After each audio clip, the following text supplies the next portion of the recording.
Salut tout le monde. Un accident vite arrivé avec ton animal, ça peut se passer n'importe où, n'importe quand, donc on va te donner 5 gestes à avoir en cas d'urgence.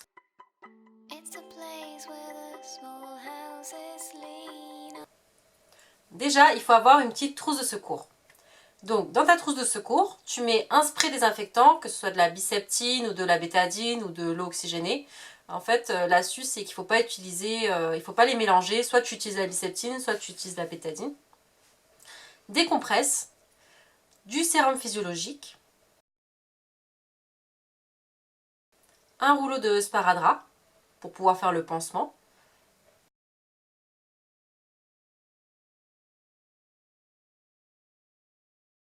un thermomètre, on va t'expliquer pourquoi, et si tu peux, une couverture thermique ou une petite serviette. Donc cette trousse, c'est bien de l'avoir à portée de main. Soit tu l'as dans ta pharmacie chez toi, dans ta salle de bain, soit tu la prends avec toi si tu prends ton animal avec toi pendant les vacances. C'est parti pour les 5 gestes de premier secours. Donc premier cas, c'est la plaie, la blessure plus ou moins classique. Donc il faut identifier quel type de plaie c'est, si c'est superficiel ou si c'est assez profond. Si tu te sens, tu la nettoies avec le sérum physiologique et une petite compresse, tu tapotes, alors tu frottes pas, tu tapotes pour enlever un petit peu de saleté s'il y en a. Après tu désinfectes avec la biseptine ou la bétadine. Et ensuite l'idéal c'est tu mets un petit peu de bétadine ou biseptine sur la compresse, tu recouvres la plaie dessus et tu fais le tour avec le sparadrap. Et ensuite tu appelles ton vétérinaire, tu lui décris la plaie et lui va te dire de venir pour soit faire les soins, faire un pansement un petit peu plus gros, ou alors suturer s'il y a besoin. Donc n'oubliez pas ces étapes, il faut toujours nettoyer avant de désinfecter, sinon ça ne cicatrisera jamais. En cas de traumatisme ou de choc, donc ça peut arriver que tu puisses voir ton animal se faire accidenter devant tes yeux. Alors là, qu'est-ce que tu fais? Donc déjà, il faut analyser la situation. Donc c'est vrai, c'est assez stressant, tu peux être pris de panique, c'est vraiment pas quelque chose que tu vois tous les jours.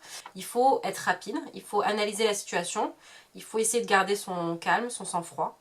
Il faut que tu appelles ton vétérinaire, mais avant même d'appeler le vétérinaire, il faut essayer de déterminer en fait si l'animal respire, si l'animal a des plaies, s'il y a du sang partout, si c'est ouvert de partout. Vraiment, il faut essayer d'être le plus précis possible. Et même si un animal n'a pas de plaie, ça peut être très dangereux, ça peut aller jusqu'à... C'est comme nous, hein, ça peut être une hémorragie interne. Donc ensuite, tu appelles ton vétérinaire, tu le préviens, tu décris ce qui s'est passé, quand ça s'est passé, si l'animal respire, s'il est en état de choc, s'il a des plaies. Et même si ton premier réflexe c'est de courir chez le vétérinaire, il faut appeler.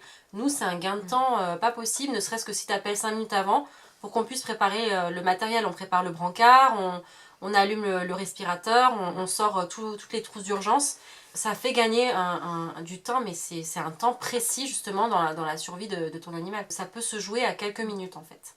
Avant d'amener ton animal, il faut que tu le positionnes sur le côté, donc position latérale, parce que ça va l'aider à respirer plus facilement. Après, tu peux le couvrir d'une couverture, si tu as une couverture thermique ou même une serviette. Un animal en état de choc va perdre en température. Si tu n'as pas de voiture ou si tu es pris de panique, tu penses que tu ne vas pas pouvoir conduire, tu peux appeler les pompiers. Un accident sur la voie publique, les pompiers sont obligés de venir, donc ils vont nous le ramener et puis ils vont se charger aussi de nous appeler. Les urgences digestives, diarrhée, vomissement, si c'est une petite diarrhée passagère et que ton animal reste en forme, mange, bon, c'est vraiment à surveiller. Si ça dépasse les 48 heures, il y a un risque de déshydratation, donc ça devient une urgence. Pareil, si c'est un chiot, vaut mieux pas laisser traîner parce qu'ils se déshydratent beaucoup, ça les fatigue énormément. Ce qu'il faut faire, c'est surveiller les selles. Donc c'est un petit régal, mais il faut savoir décrire la texture des selles au vétérinaire. Donc si c'est liquide, si c'est en bouse, de quelle couleur c'est, s'il y a du sang, s'il y a des glaires, depuis combien de temps, est-ce qu'il a vomi, est-ce qu'il a pu manger quelque chose avant, qui l'a rendu malade. L'idéal c'est de noter un petit peu ou de prendre en photo. C'est vrai que bon, ben, au moins on sait, ne les ramenez pas et ça sert à rien. Il y en a qui nous ramènent un bout, on n'en a pas à grande utilité. Une photo ça nous suffit largement. Donc voilà, vous appelez votre vétérinaire et ce qui est pas mal de donner en information au vétérinaire, c'est la température. Vous prenez la température de votre chien avec le thermomètre que vous avez, donc vous pouvez mettre un petit peu de crème hydratante ou de la vaseline et c'est dans les fesses. Il n'y a que ça, hein. Ça sert à rien de lui prendre sur le front thermique, ça marche pas. Donc directement dans les fesses, et c'est une température normale entre 38 et 39, 39,3. Au-delà, c'est vraiment voilà, c'est de la fièvre, donc il faut de toute façon l'amener. Et en dessous, bien sûr, c'est de l'hypothermie, donc pareil, il faut l'amener également. Donc en quatrième, les convulsions. Donc un animal peut faire des convulsions comme nous, ça peut ressembler à des crises d'épilepsie, ça peut être des crises d'épilepsie. En fait, les convulsions, c'est une décharge électrique massive et synchronisée des cellules nerveuses. Donc le premier réflexe, bien sûr, c'est d'appeler le vétérinaire. Même si ton animal il fait une convulsion, il se relève et tout va bien, il faut appeler le vétérinaire, il faut le prévenir. Après, l'important, c'est aussi d'analyser la situation, de ne pas paniquer, encore une fois, c'est le plus dur. Tu vois ton animal en train de faire une convulsion, tu es en stress, c'est normal. Mais il faut essayer de garder son sang-froid. C'est très impressionnant. C'est très impressionnant. Une crise, ça dure entre 30 secondes et 2 minutes. C'est à peu près le temps normal, en fait. Même si tu as l'impression que ça dure une éternité. Par contre, si la crise, elle dure vraiment une dizaine de minutes, le pronostic est très réservé. Donc quand il fait une crise, l'idéal, c'est d'éteindre les lumières, le laisser sur une couverture avec un petit coussin sur la tête pour pas qu'il se blesse, mais de pas trop le manipuler, de pas lui parler. En fait, il faut éviter tous les stimuli. Vraiment tout au calme, quoi. Voilà. Et tu notes combien de temps ça a duré, à quelle fréquence, parce que si les crises sont de plus en plus répétées, là pareil, il n'y a pas à chercher, il faut appeler le vétérinaire et il faut y aller. Au bout de 2 crises, oui. Au bout de 2 crises, de toute façon, voilà, dans tous les cas, tu appelles le vétérinaire ou les urgences. Après, il y a des prédispositions raciales, tu as des chiens qui sont un peu prédisposés aux convulsions, tu as les huskies, tu as les border collies, t'as les caniches.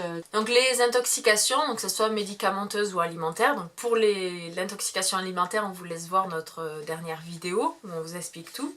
Là pareil, il faut analyser rapidement, donc qu'est-ce qu'il a mangé, en quelle quantité et depuis combien de temps.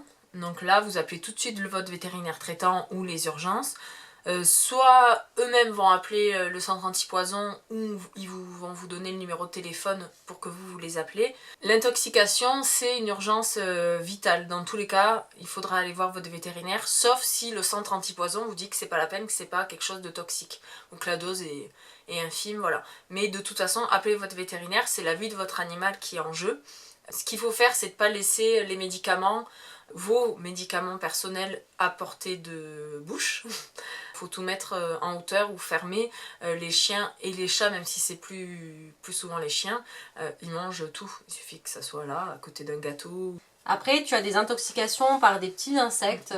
Surtout dans le sud de la France, on a ce qu'on appelle les chenilles processionnaires. En fait, c'est des petites chenilles qui se suivent à la queue leu, qui descendent du pain. Ces petites chenilles peuvent faire des dégâts sur ton animal. Si ton animal, il arrive, en fait, il était en balade ou il était dans ton jardin et il arrive en bavant, il faut immédiatement lui rincer la gueule parce que les petits poils urticants qui sont sur les chenilles, ça peut faire nécroser les tissus et la langue en fait de ton animal. On a déjà vu des cas d'animaux qui ont perdu un bout de langue à cause de ça. Et t'hésites pas à appeler le vétérinaire. Voilà, tu as vu qu'en cas d'urgence, le mieux de toute façon c'est d'anticiper bien sûr. Si tu ne peux pas anticiper, il faut essayer d'analyser la situation très rapidement. Il faut garder son sang-froid, il faut noter si tu as peur d'oublier quelque chose. Il faut appeler ton vétérinaire dans tous les cas. Il vaut mieux nous appeler pour des choses pas graves que trop attendre et mettre ton animal en péril. Donc après, on vous l'a déjà dit plusieurs fois, mais il y a toujours un vétérinaire qui est de garde, que ça soit en journée, entre midi et 2, le soir, le week-end, le jour férié, même Noël, il y a des urgences vétérinaires qui sont là. Écoutez bien le répondeur de votre clinique, ça vous donne un numéro d'urgence à appeler. Ensuite, vous appelez ces urgences-là. Et il faut être, quand vous avez les urgences au téléphone, il faut être rapide. C'est pas évident, on comprend, parce qu'il y a la panique, c'est un peu difficile de détailler, mais c'est pour ça qu'il faut avoir bien analysé, décrire la situation rapidement, pas trop perdre de temps, être précis et rapide. Imaginez-vous en fait une caméra qui voit la situation et qui filme tout. Parce que si vous nous dites juste que votre animal a juste du sang et des plaies, on ne peut pas savoir, on n'est pas là pour voir ce qui se passe. Il faut être précis en fait. Il faut pas nous dire juste qu'il y a une petite plaie, que ça saigne un petit peu. Il faut nous dire quand, depuis quand, quelle profondeur, s'il y a beaucoup de sang, s'il y a un peu de sang. Parce que voilà, ça va permettre nous de gérer un petit peu les urgences. Alors on prend l'exemple des urgences, vraiment les structures qui font que de l'urgence, parce qu'après c'est différent en clinique de jour. C'est comme en humaine, on catégorise les urgences. Une plaie, si ça saigne pas beaucoup mais qu'elle est profonde, c'est une urgence, faudra venir quand même. Mais soyez pas étonnés si on vous dit de venir un petit peu plus tard dans la journée ou dans la matinée. C'est parce qu'on a des urgences qui sont plus rapides. Ça veut pas dire que c'est pas une urgence qu'il faut attendre, mais c'est juste qu'elle n'est pas prioritaire. Après, n'hésitez pas à être même précis. Enfin, voilà, rapide, de dire voilà, mon chien vient de se faire percuter, je suis à tel endroit, j'arrive dans une demi-heure. Ok, merci. Alors nous, c'est nickel quand il y a quelqu'un qui parle comme ça. Mais soyez pas aussi étonnés si en urgence on coupe rapidement la conversation. Ne racontez pas tous les détails. Voilà. Mon chien d'habitude, il fait ci, fait ça. Non, on en parlera après. Ouais. Quand vous serez là, une fois là, on pourra parler de ses antécédents, mais au téléphone, il faut être rapide parce qu'il y a votre urgence au téléphone et les urgences sur place. Voilà, ça fait beaucoup d'infos, mais on préfère le redire parce que des fois on se dit oh là, au téléphone elle était pas sympa. Bah oui, mais bon, j'ai 3 chiens qui respirent pas. Toi au téléphone, c'est pas facile à gérer, mais on fait au mieux. Et même si des fois, même nous on se rend compte, hein, on est un peu directive. On a été toutes les deux dans une structure d'urgence et on sait que c'est pas pareil que dans les cliniques de jour. On prend moins le temps, on a moins le temps. On a moins le temps, voilà. On a moins le temps pour vous, malheureusement, mais voilà, on n'est pas là pour... Même après, on se dit, oh, j'ai pas été très sympa au téléphone, mais bon, c'est des fois, on vous coupe parce qu'on peut pas prendre le temps au téléphone. Voilà. Voilà, j'espère que notre vidéo t'a plu. N'hésite pas à t'abonner, à nous mettre un petit pouce vers le haut si tu as aimé notre vidéo. Voilà. Au revoir. Salut!